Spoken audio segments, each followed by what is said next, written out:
guys, welcome back to the channel. Today I'm going to be reacting to a video called Norwegian Kindergarten. I have no idea what the difference is between a US kindergarten or a normal kindergarten and the Norwegian ones. So I am excited. Let's check it out and comment, like, and subscribe. Outdoor children.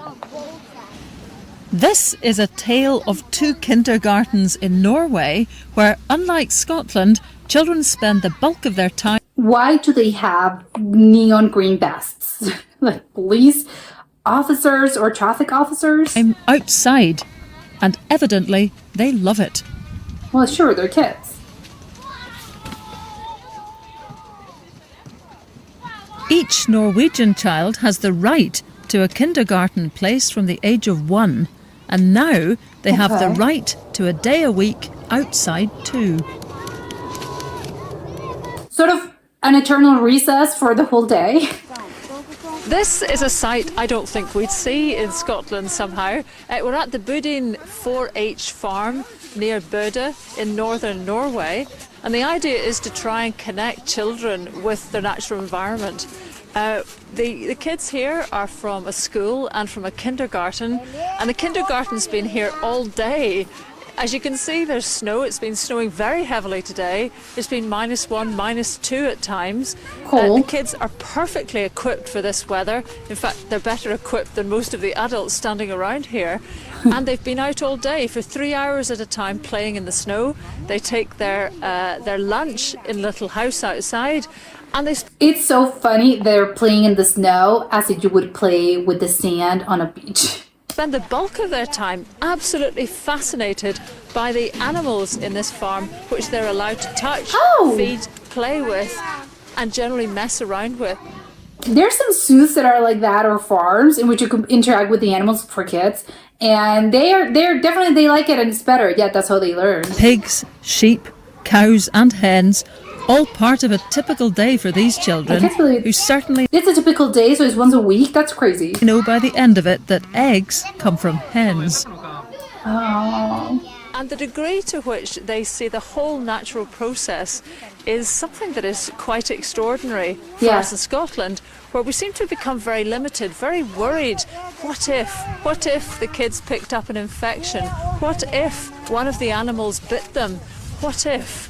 But what if children continue to be so completely divorced from their own natural surroundings? That's Is that true. not something we should worry about? There's limits, but yeah, of course, you shouldn't fearmonger.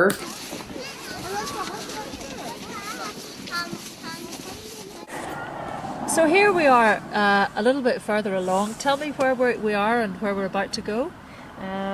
Now we are staying at outside the kindergarten. Where? And, there, it's the house. And we're gonna go a little bit farther in the forest and go to our first base To find the kids. to find the kids. The kids are there now. Do they have accidents? Not more than other kindergartens. Right. And there's just no danger associated with them being outside like this? No, we have to count them, so we make sure we have all there. But we are doing it. We have good routines. We have a lot of routines regarding safety, both inside and outside. But you don't get paid. Yeah, I don't think it's sad, but they're just in the snow. What sort of accidents could they have?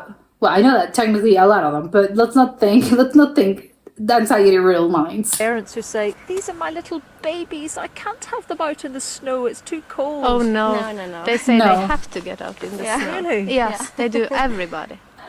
And So not fit for helicopter parents. do you find it surprising that I'm asking you this? Maybe a little bit. Okay. It's a foreign world for us to have parents thinking like that. Really? In Norway, that's not usual at all. It's normal to. The kids, That's crazy because I think a lot of parenting, she's mentioned in Scotland, but I think in the US a lot of the parenting is done like that, and there's a reason. A lot of Karen parents basically. have the kids outside. yes, I'm staggered. She's speechless. we can focus on the kids, and it's safe. It's really safe. We haven't had any accidents. Yeah, I know, because it's true. What could it happen? Nothing. A bit, some cutting and a bit blood, Well, things like that. okay, hopefully not a lot of blood, but yes, sort of silly accidents, scrapes and stuff. But not anything Serious. that's it's harmless, and they learn. That's how they learn, Yeah. kids.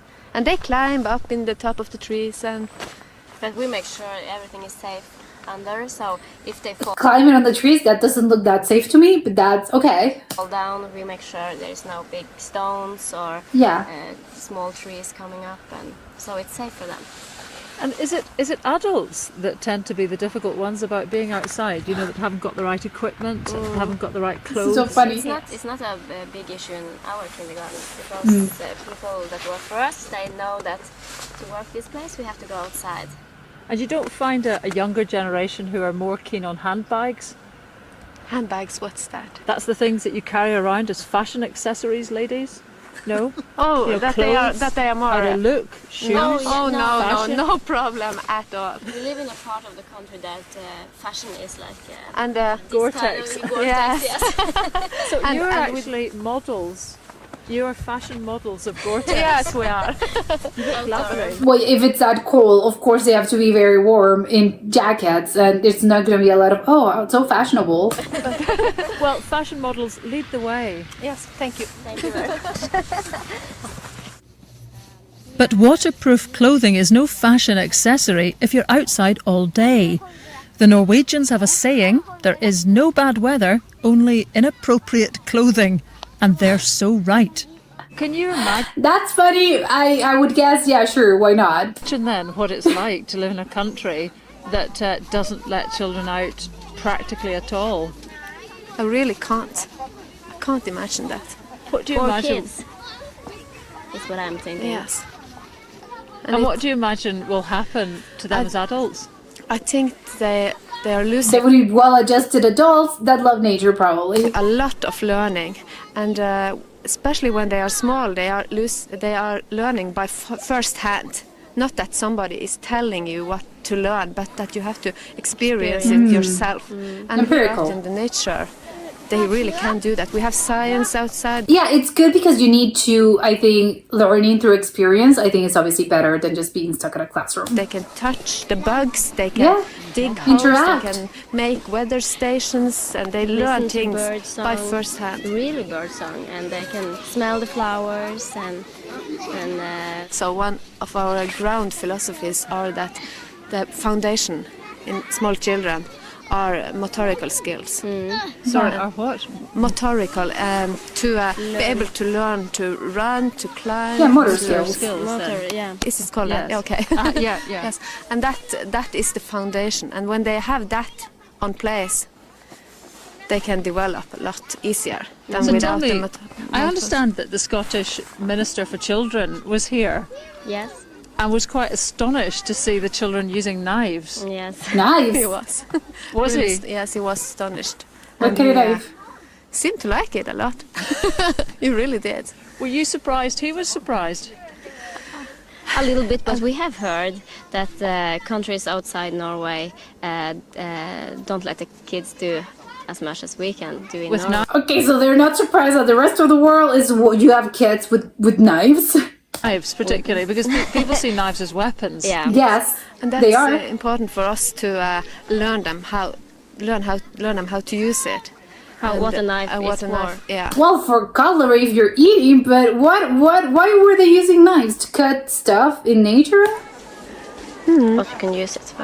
And you don't have a big problem with knife crime here as a result of children using knives when they're No. 3. No, we don't at all. They use the knife for cutting sticks from the trees and Okay, making yeah. things, and they really like to do that. And we're making it safe Yeah. by having an adult beside them all the time. Okay, and they are supervision. doing it, and 2-3 at a time. And So what did you say to the Scottish Children's Minister then? What was your message to him about outdoors? what we are telling you now, that this is the foundation. This is learning by first hand. And Yeah. we said a lot. Did you say get your children outside too? And we said, what we're saying to you, that we can't understand it being a problem, but we don't know your country and how Oh, things sure. are there. So perhaps that is a She's, I don't know, this is just my advice. I don't know your country. You would decide what's good for you. question for us. Quite what are we so afraid of that we're keeping our children out of this wonderful outdoors? I can think of a few things, but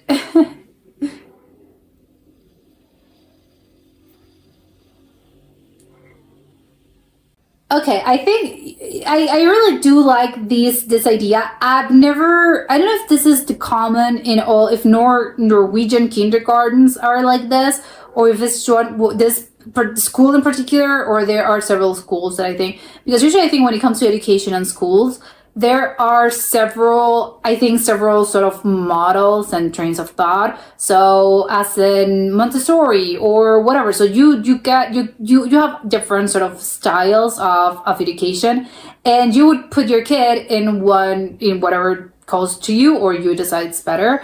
But what I'm going with this is, I don't know if this is one of those particular schools that they are, they follow the teachings of whatever, or this model in particular, or if every single kindergarten in Norway is like this. I have no idea if they are. Probably not, I would imagine. No, I think this is the out there, and not all of them, and not all Norwegian kindergartens are like this. It's what I would assume, right?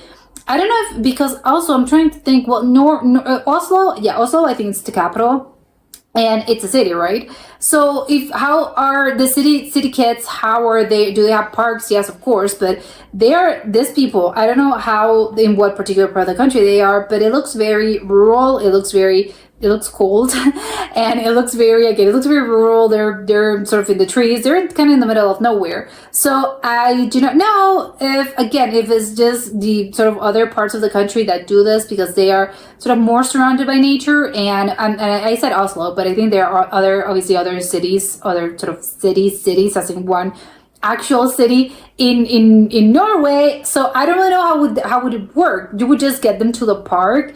But I don't know, you would take them to a park weekly? Yeah, she mentioned something about being weekly. So you have the right to spend one day out of the 5. Yeah, so a week? So 1 day a week you would get to spend as for kids outside. So yes, outside, recess, parks, or in this case the little woods. But again, if you don't have any parks nearby, I don't think maybe that's a problem. No, even in the big cities they have sort of parks, so you would go there, and yes, the teachers would be there, and of course they're supervising. But I kind of like the ideas, and for the whole sort of thought process behind this, I like it. I agree with a lot of things they were saying, because I think there's, again, I'm thinking I think modern I think it's parenting. Sadly, I think, well, maybe not sadly, again, it's just trains of thought, it just depends. But I think a lot of parents these days, they have a lot of, and again, I get it because society has changed so much, and I think we're living in a different place than your parents were living in, of course. So I think maybe, I don't know, maybe that's because of things that they know or things from the past. There's a lot of, I think, recent as in the last 20 years, probably beyond that, probably the last 30, 35 years.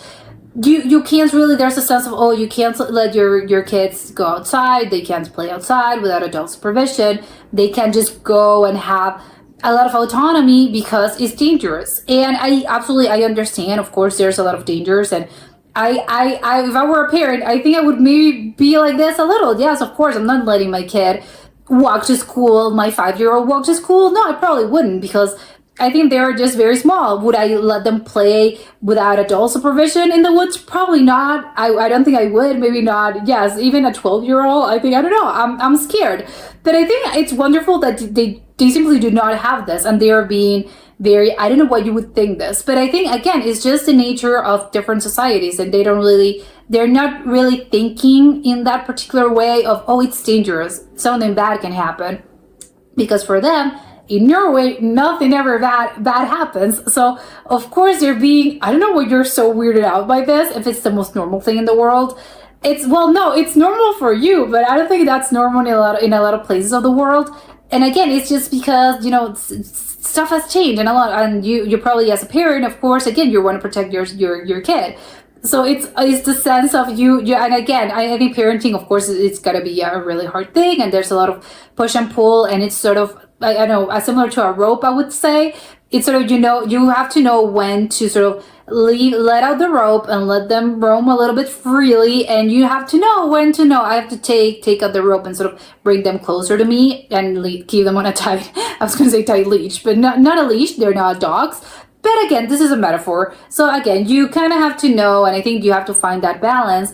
And that's the hard part, right? Of course, you don't know in a lot of different situations. Of course, you don't really know what's better, and you're not gonna know what's better or what was the right choice until they are adults, and they probably will let you know, or even teens or whatever. They'll tell you, well, you know what, you did poorly at this. So who knows? I think again, parenting is a really hard thing, and there's a lot of angles to consider. It's a really tough job, probably the hardest job, because you're going to be you're shaping someone's, I don't know, brain and personality, and you're shaping a person. So it's crazy.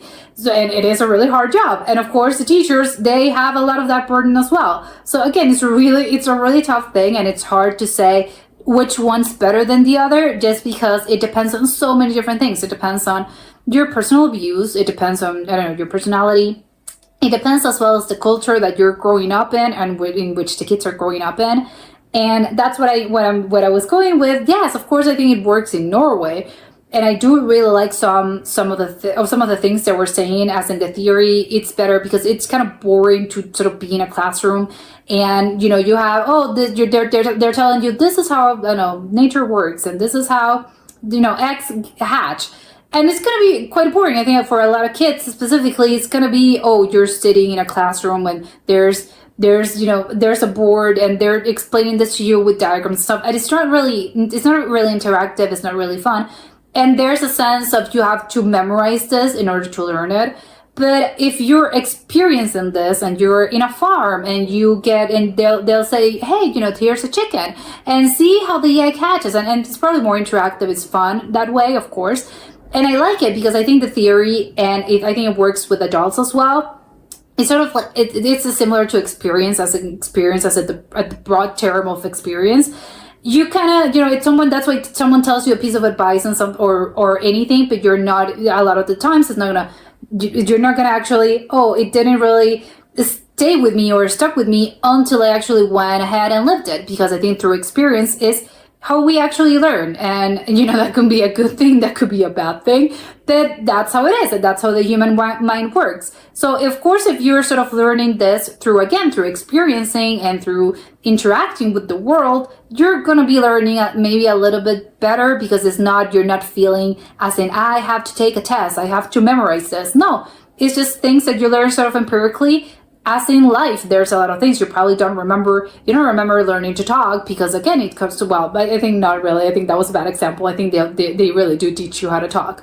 But I think there are some certain things that you just can't remember learning, but you kind of know them. And I think it's just because, because you were interacting with the world and you figured out that's how things worked. So there's a lot of that, and a lot of that theory that is put into place in this. And yes, of course, I like that, and I wholeheartedly agree. I think and kids need to be interacting with nature. It's not always, because it again depends on so many factors, but I think it tends to lead to probably healthier adults, as in I'm thinking their brains are going to be a little bit better, not specifically physically, although she mentioned, of course, you develop probably better motor skills just because you're running and you're jumping and you're doing physical things, so your motor skills probably are better as an adult because you did a lot of things like this as a kid. And yeah, sure, I think maybe, I agree. And again, a lot of the theory I like, and I agree. But I don't know if you could replicate this in other parts of the world, and specifically, I think the US, I don't think it would work, just because, what I mentioned about the parents. I think they're, parents and adults in general, they live in very different societies. Norway is a very different country to the US, and even Scotland apparently, and others as well, because again, it works for them because Norway apparently is a very safe country, but not a lot of places are that safe. So you can't just let kids roam around freely. So, and again, maybe they didn't really mention this, but I don't, maybe there's fewer kids in general. I think in classrooms, probably again in the US or bigger countries, they probably have just bigger classrooms and there's more kids, and probably it's more of a hassle to kind of not control them, but to supervise them, because you need more people, you need more teachers. So maybe that also comes into play. But I think it's more of a mind thing of, again, they're living in different countries, they're living in different societies. So of course, you can't replicate this, because it wouldn't work. It simply wouldn't work, because there's, again, it's just different. And again, where are you going to find the woods in the US? There's a lot of places in which there are no parks. So where exactly are you going to be interacting with nature? So again, I think there's a lot of things that you could take, and they're a great piece of advice. Yes, of course, kids should be interacting more with nature. Is it feasible? Well, it depends. What I will finish by saying is the knife. I'm a little scared about the knife. I don't want to know if it's is it an actual knife? I think kids as young as 3-year-olds, I don't know if are you able to use a knife when you're 3 years old? I don't think that's that safe. I think you're allowed to use scissors, right? I remember, I think kindergarten you use scissors, but and maybe pre-K, I think they'll teach you, right? So maybe it's the same. It's with supervision. It's okay. Maybe I'm just creating a mountain out of a molehill, and it's fine. Because I'm picturing something very dangerous, but no, it's fine. It's probably, again, like scissors. They'll teach you how to use scissors. They'll teach you how to use a knife. And again, as in when they're teaching you how to eat with a fork and a knife, you're not thinking, I'm gonna kill everyone with my knife. So maybe it's the same. Although, again, I'm not a narrowly a development educator, so I wouldn't know. It just seems 3 years old, I think, seems a little young to be using a knife, but maybe it's not. And I'm just, again, it's just in my brain, because I can't remember when exactly you actually learned how to use a knife. And probably, no, it's normal. At that age, you probably already know how to use a knife. Only that you use it in the context of cutting stuff and cutting food, but you don't use it to go around in nature, because of course, unless your family is very into camping, you're not doing any of this. But yes, a lot of these pieces of advice that I think you can sort of try to adapt to your country or to your culture or to your kids or kids in your family or life. But yes, I don't know if you can completely replicate this, because it's a very Norwegian thing, and it works for them, and it's wonderful. But that was it for today, and I'll see you soon. Bye.